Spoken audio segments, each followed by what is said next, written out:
It is an image that has captivated billions, a faint, ghostly impression of a crucified man on a linen cloth, believed by many to be the burial shroud of Jesus Christ. For centuries, its authenticity has been a battlefield between science and faith.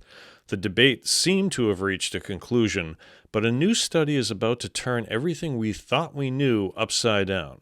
Let's check it out here on Extra Strange.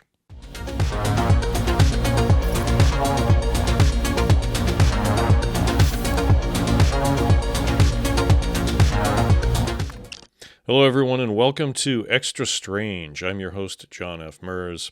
So a brand new groundbreaking study has just come out this month, August 2025, claiming to have finally solved the mystery of the Shroud of Turin. But here's the twist. The conclusion is not that it's a fraud or that it's real.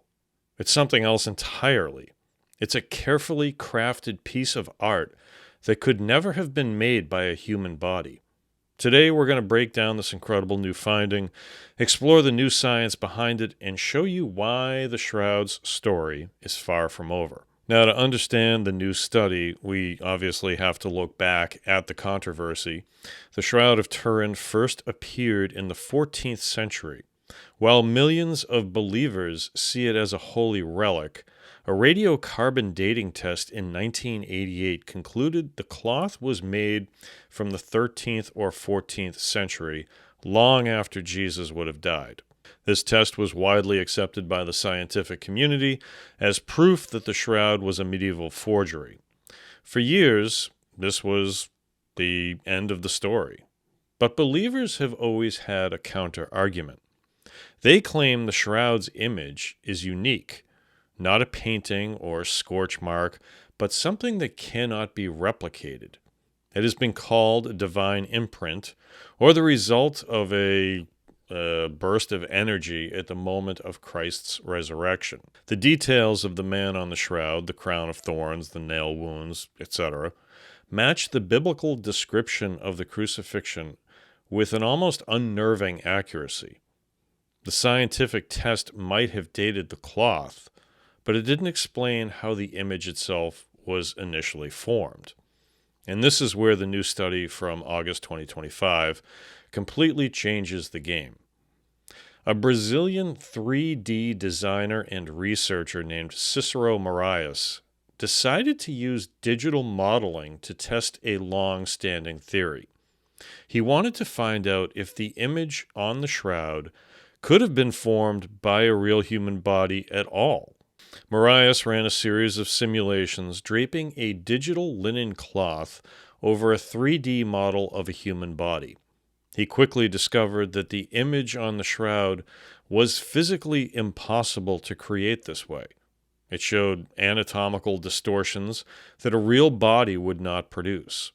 For example, the nose appeared far too long, and the hands appear to be stretched and elongated in ways that defy human anatomy.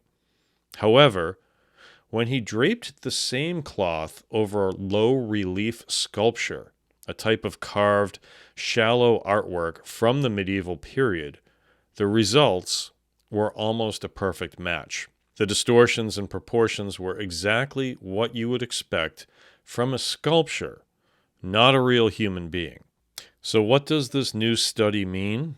Well, it suggests that the shroud is not an outright fraud, but rather a meticulously crafted piece of artwork from the Middle Ages. The new theory for the shroud's origin is that a medieval artisan created a low-relief sculpture, laid a cloth over it, and then used a technique to transfer the image onto the fabric. This would explain both the anatomically impossible image and the carbon dating. It redefines the shroud as an incredible piece of artistic devotion, not a divine imprint. Now, this new finding has ignited a fresh firestorm of debate and controversy, and while it seems to answer the question of how the image was formed, it does so in a way that's far from mundane. It presents a new kind of mystery.